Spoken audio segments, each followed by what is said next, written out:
Good afternoon, everybody, and welcome to the StartSpace Lisa Ring and Family Scholarships information session. My name is Simone Edwards. I am the Marketing and Communications Advisor for StartSpace.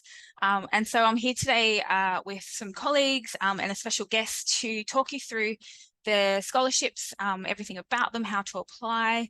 And then at the end of the session, we're going to open up the floor to some questions.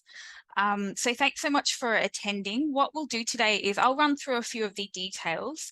And if you have questions at any point throughout the session, please do put them into the chat. My colleague Kenny will be monitoring the chat. Thanks, Kenny. And she will be reading out the questions for us at the end. And I also mentioned a special guest that we'll introduce a bit later on, who will be here to help answer a few questions, who has a bit of insider knowledge into the scholarships as well. So we'll keep going. So I'd like to now start off with an acknowledgement of country. State Library Victoria acknowledges the traditional lands of the Victorian Aboriginal clans, their cultural practices and knowledge systems. We pay our respects to the elders past, present and emerging who've handed down these systems of practice to each new generation for millennia. And today, all of us in the team are broadcasting from various parts of Wurundjeri country. Okay, so in terms of the scholarships, well, we've been through the details for the session. So as I mentioned at the start, if you've just joined, if you have any questions throughout the session at all, please do pop them into the chat and we will open up the floor for answering questions at the end. And of course, over the next 2 weeks, if you've got questions about your application or something you haven't quite asked yet, please do email us at startSpace@slb.vic.gov.au. Alrighty. So first of all, I just wanted to give you a bit of background on the scholarships. Lisa Ring and family are the family that have donated money for the scholarships to happen. Lisa Ring herself is a philanthropist, but also a businesswoman, and she's very enthusiastic about supporting new business founders.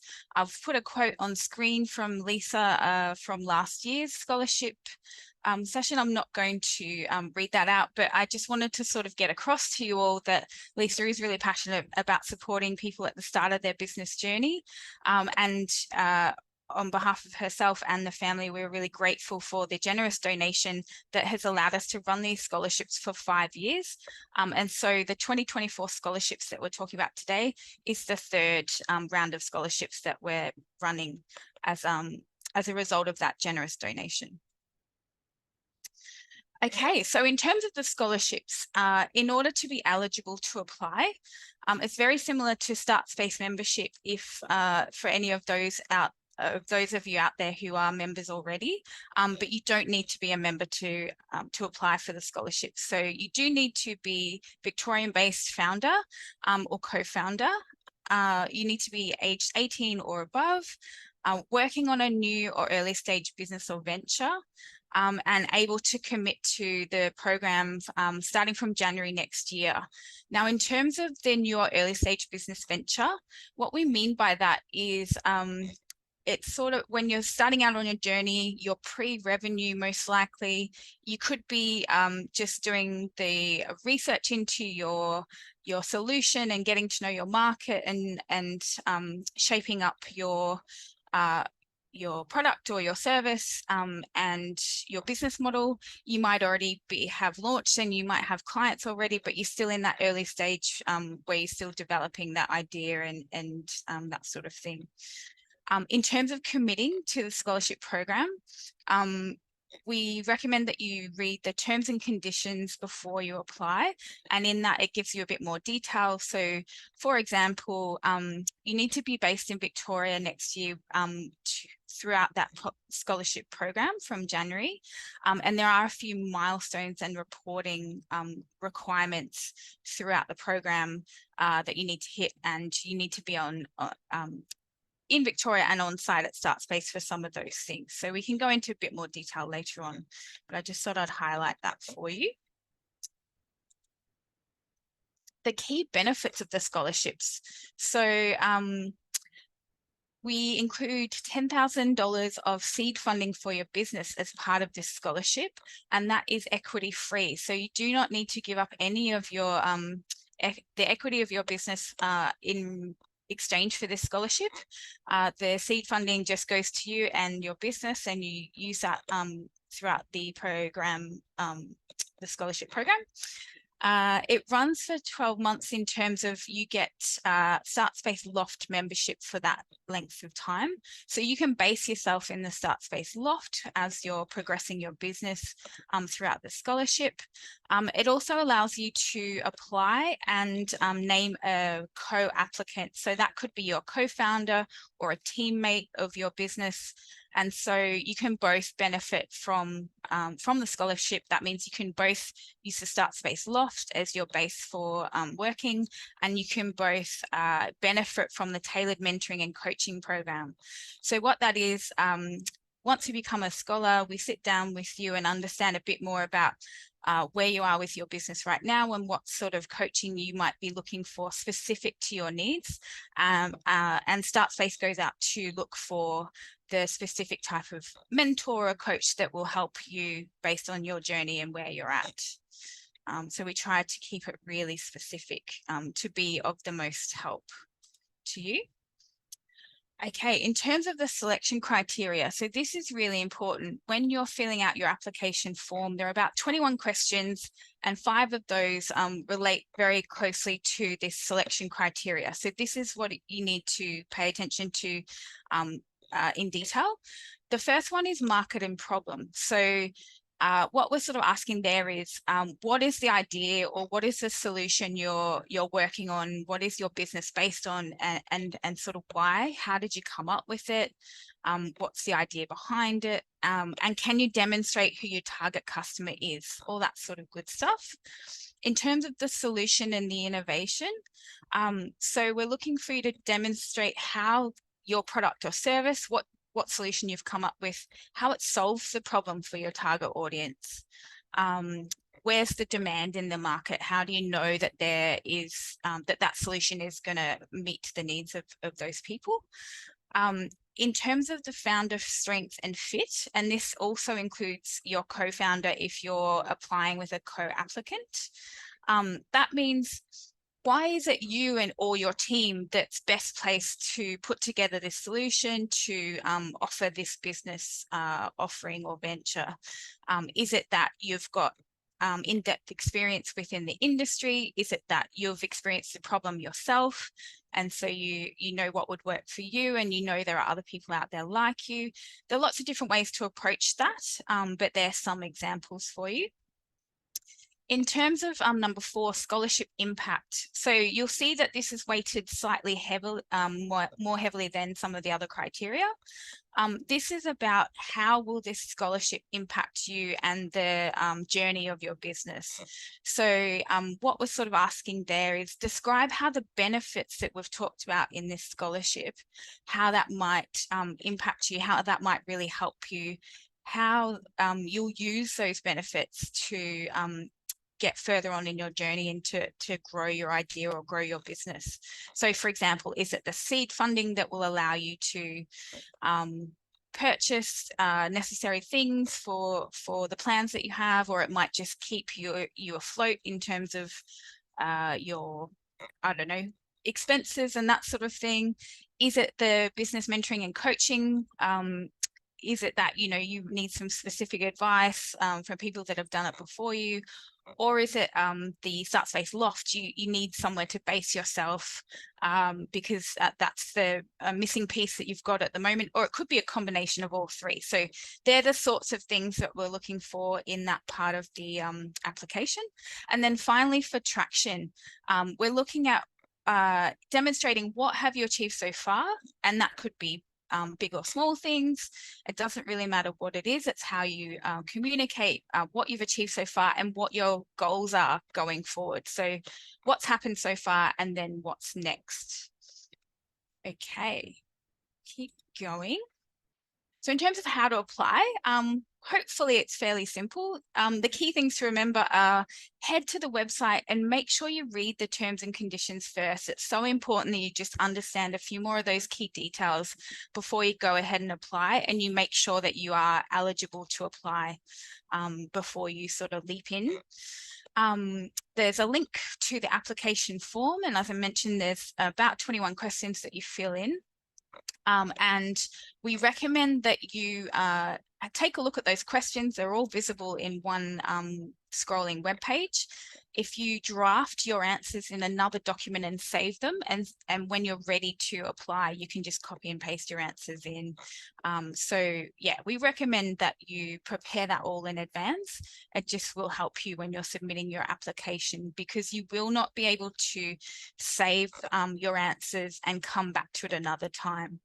I did have a question earlier today. If you have already submitted your application, but you wanted to add a bit more detail, you are able to reapply. You can submit an additional application and we'll look at the most recent one. And then of course, you need to submit your application before the due date, which is 11:59 p.m. on Sunday, the 12th of November. So please keep that date in mind and make sure you've hit that submit button before that time. So just a few more key details in terms of the timeline. So we're accepting applications till the 12th of November, and then the team will be looking at reviewing all of those applications, putting together a shortlist. Lisa Ring herself is on the panel for deciding who the scholarships are awarded to, and she joins the panel for that.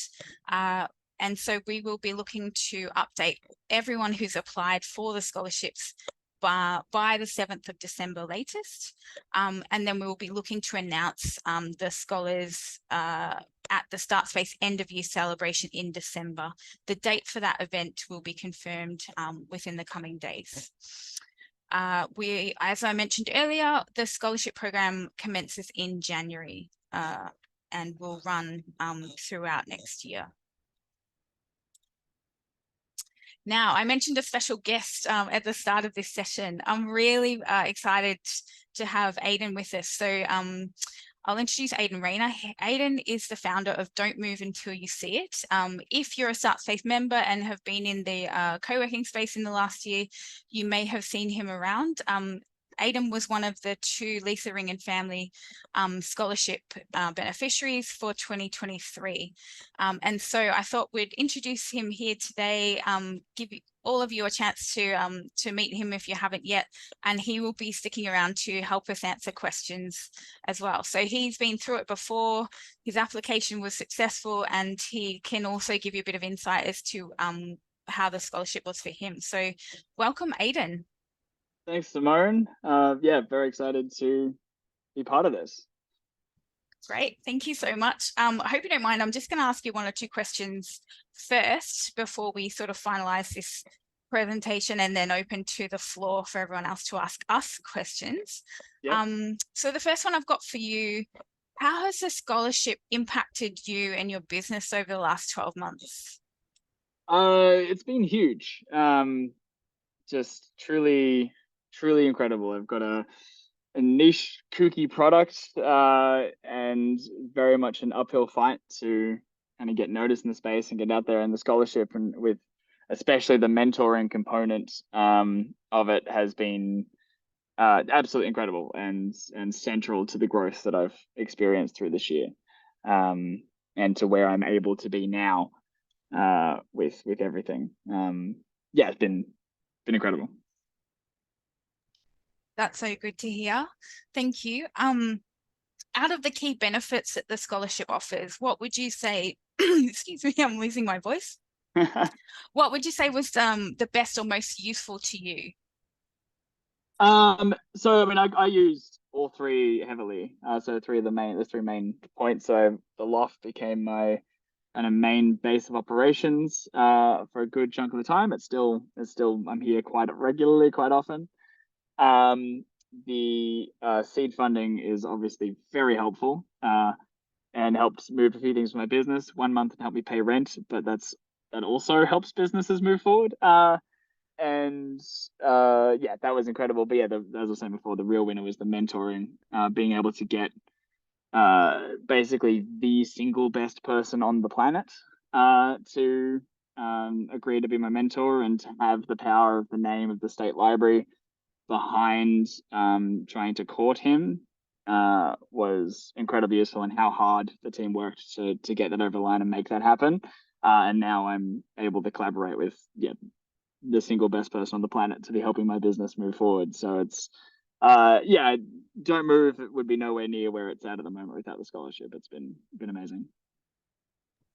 Oh, that's fab. And yeah, I must admit, we don't often engage chess experts often with Yeah. the library, but that is a really important part of the scholarships from the StartSpace perspective. We do understand that each founder is different and what they need for their business, or what their business needs, where they are in their journey, all influences what sort of help you need at any particular time. So we're really keen to make that quite bespoke as part of the Yeah, scholarship. So that's the real key thing. Like, we hear mentorship. So for any of the applicants here, like when we're saying mentorship, they're not meaning they've got a pool of 3 or 4 people that they're going to pick from to find the best one out of those 3 or 4 people for you. They mean, who do you need? Let's check the entire network of the state library. Who can we find? Who's interested? Do you have anyone in your network that we can sort of throw money at to bring on board?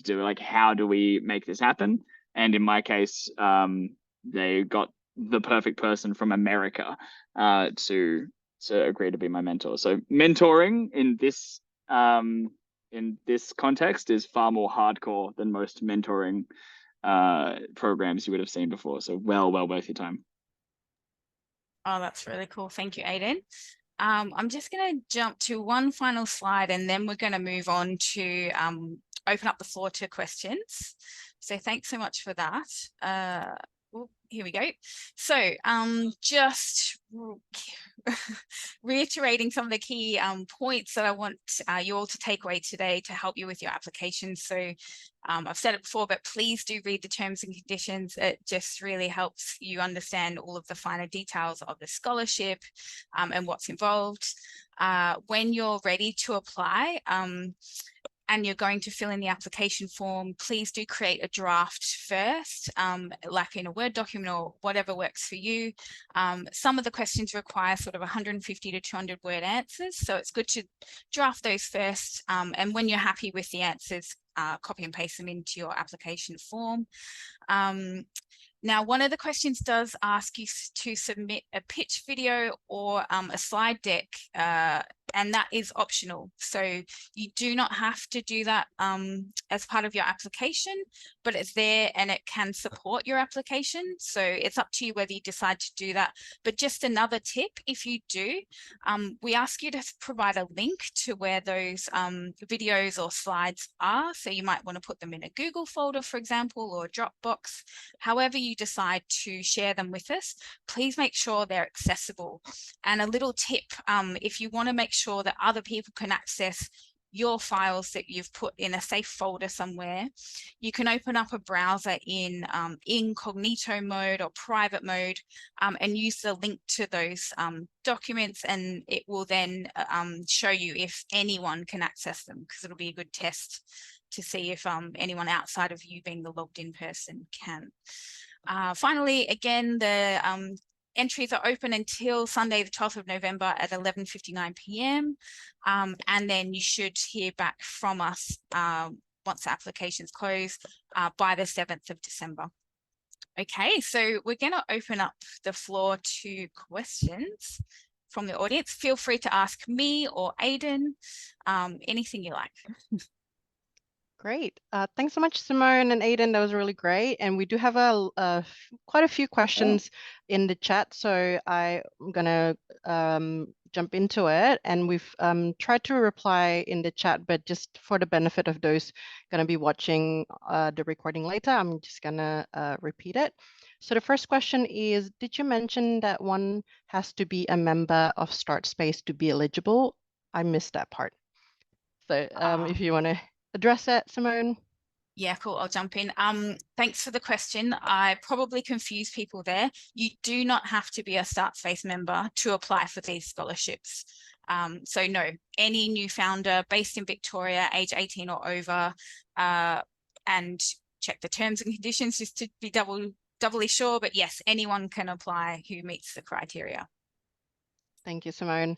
So the second one is to do with the word limit. Is there a word limit or guidance for the application? And I think someone also asked a similar question, any page limit or video length requirement for the pitch? Oh, yes, there are a few little guidelines around some word limits. So some of the questions in the application form will say within the question what the limit is. They're usually either 150 or 200 words. So as you read through, you'll see what the limits are for those specific questions. And it will also show you whether the question is optional or not. So please do fill in as much as you can. But yeah, some of those things are optional. In terms of submitting a video or a slide deck, if you choose to do those, the video has a limit of 3 minutes and the slide deck has a limit of 10 slides. So yeah, again, just try and keep to those recommendations. Thank I you, have a Simone. question if I'm allowed to jump in. For you, Aiden, Hey. what is like the most important thing that you feel like you've learned from your American mentor? So yeah, he's one of the very few people on the planet that has done what I'm trying to do. Okay. Which is Oh, one of is the it the really cool Grand things to Chess mentor. Master? What's his name? So my thing is I've got a kind of new take on chess education, and I'm trying to get into the chess instruction space online. My mentor is John Bartholomew, who started Chessable, which was introducing spaced repetition to chess training. So a new kind of chess training breaking into the online chess market. And now it's humongous and used by everyone, including the top players. So having his particular, like he's doing exactly what he has done exactly what I'm trying to do. So as far as one key thing, it's everything that comes out of his mouth is pure gold, basically. It's hard to get a key. You said that very specific. You said he's doing like exactly what you're doing. Is that just in America and you're doing it here in Australia? Exactly, thematically, exactly. So the actual product is quite different, but the idea of introducing a new idea based on science to change the way people train chess.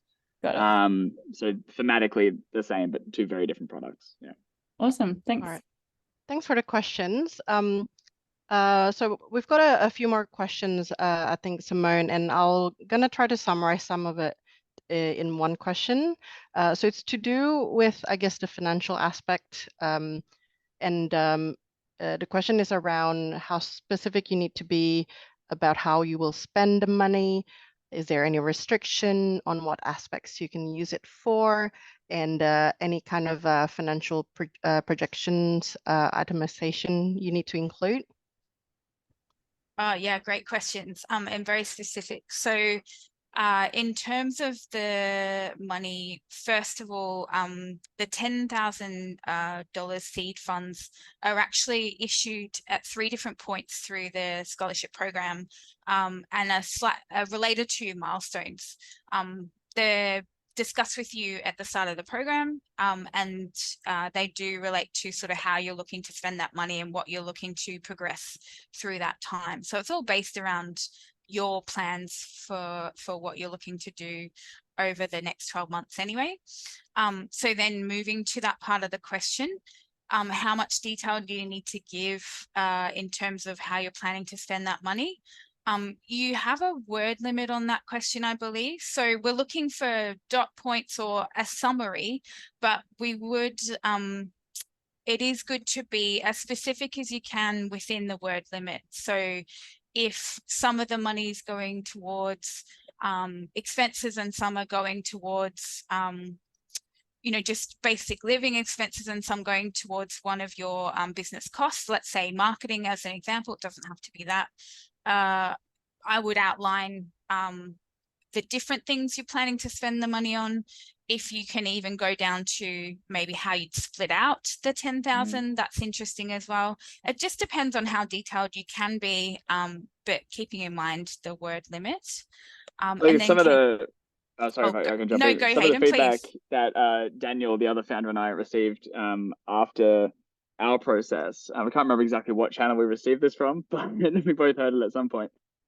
We were two of the only applications that actually laid out what we wanted to do with the money in a even kind of vague dollar amount way. So mine said things like, I'll spend $3,000 of it on a mobile application that will allow the business to do this for my users. I'll spend $2,000 of it on this to allow me to do this for my audience and to grow the business in this way. And we were two of the only applications that put basically how we would use the money, what we would use it on, and what that means for the business. And that detail apparently, helped both of us. How it'll work this year, no idea, but that was a trend between both our applications that wasn't common.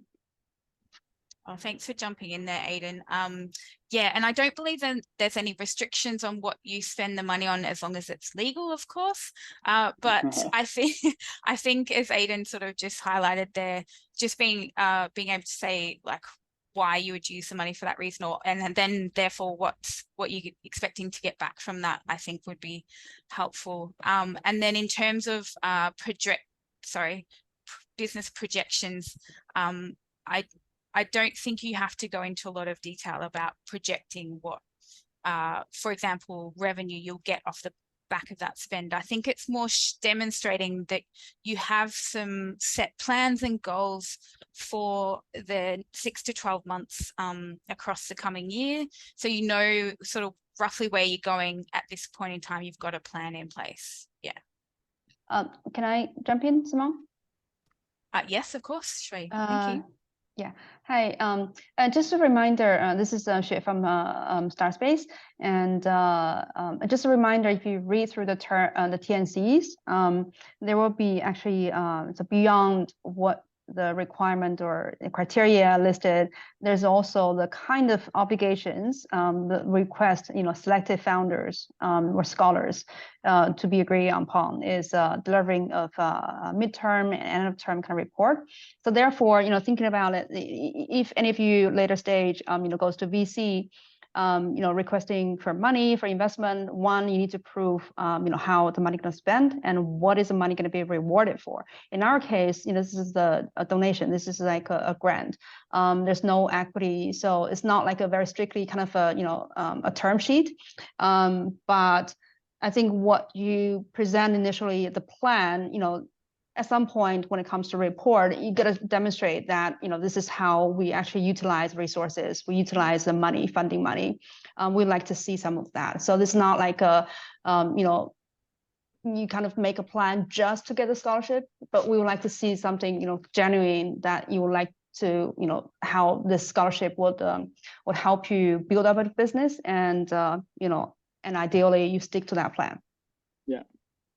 Great. We do have a few more questions, and I just wanted to let everyone know as well. I think if we have questions that we don't have time for today, unfortunately, what we'll do is we'll try to update the FAQs on the website, and also you can always email us, and we'll try to reply within 24 hours to 48 hours if, in regards of your question. So I think then the next one that might be relevant to a lot of people, I'm just going to pick here, is in terms of the impact section.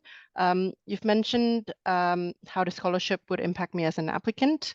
Are there other goals of the scholarship, like community benefit, for example, that needs to be highlighted, discussed in the impact section? So I think that's another question, Simone.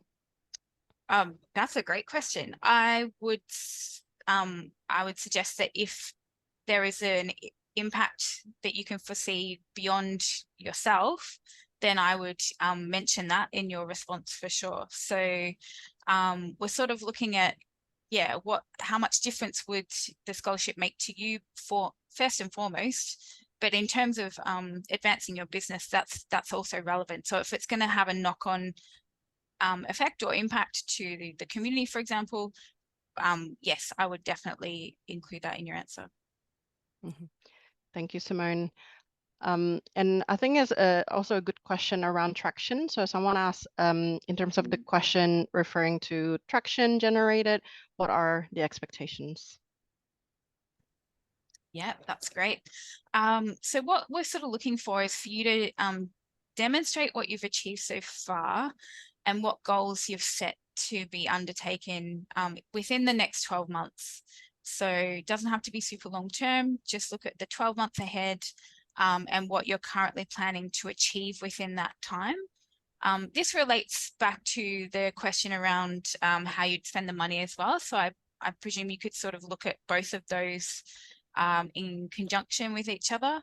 So, for example, if you haven't done market research yet, or you haven't reached out to your target customers to ask them questions around your service or solution, maybe that could be one of the goals that you have within a certain time period. That's just a very loose example, but hopefully that sort of helps. Yes, thank you. And I'm just trying to pick the questions again because there's a few. Someone also sent through a direct message to me. So in terms of the ideal startup you support, is it impact-based? Is it maximum profitability potential? Any achieved product market fit, etc.? Is there any kind of, I guess, an ideal startup you would support? Is the question. Great question. I'm going to give a quick answer and then throw to Aidan, because he and I were talking about this earlier, and he has met Lisa Ring. So there is no restriction on industry or solution as such, as long as it's legal. And Aidan, what would you say to that question? I don't think there's any short list for the types of businesses that are going to get preference with this. I run a chess training tool. And there is no way in the world that was on anybody's list before these applications hit. I think at its core, the thing to remember at every step through the application, every step through this process, is that at the other end of this is a wonderful person, had the honor of meeting Lisa. She's wonderful, but who's just really enthusiastic and really excited about supporting early stage founders to get their idea out there. Like she's not getting equity out of this. She's not getting a financial return out of this. So what she's looking for in an application, I can't speak for her, but what the selection panel I think we're looking for, and what I targeted mine at, is a sense that your idea is exciting and could help some people, or could help yourself even, but it's exciting in some way. It's doing something interesting and cool, that you're really enthusiastic and passionate about it and might actually be able to make it happen. And that the money and the mentoring and the loft membership, that the scholarship will play a huge part in helping you, the exciting founder, realize your exciting vision. And if you can communicate that in your application, and traction's a part of that, traction is part of the proving that you do actually have something exciting that is kind of cool and that you can actually do it. And if you can communicate that, I think you're in with a good shot. Yeah, idea is really cool, that you've got the energy, you've got the passion for it, and that this scholarship will make a big difference. If you can communicate those things, I don't think it matters what industry you're in. I don't think it matters who your audience is. I think you'll get a fair go. Thank you, Aidan. That's really great answer. This might be our last question before we close, but again, yeah, anything that we miss, we'll follow up. So I'm going to try to combine two. So this is around co-founder and team members. So a question around, is there a limit on the members in the startup team itself, outside of the obviously two that will get space at the loft? And also, if they do have co-founders, do they have to submit 2 different applications for each of the co-founder, or do they have the just the one application? So if you want to try that, Simone. Thanks, Kenny. So in terms of the team itself behind the business, there is no restriction as such as to how big that team is. The criteria sort of is based around the business being early stage. So as long as the business and where you are in your business journey meets that criteria, it's fine. You could have a team of 4 behind it. That's not an issue. In terms of the application itself, we are looking for 1 primary applicant, and then you can add a co-applicant to that. So if you've got a team of 4, for example, you would choose 1 person out of your team of 4 to be the primary applicant, and you would choose the second person out of the team of 4 to be named as the co-applicant. And what that means is, if that team is awarded a scholarship, the primary applicant and the secondary applicant would get the benefit of working based out of the loft for those 12 months across 2024. The business would get the benefit of using that 10K seed funding to put towards that business.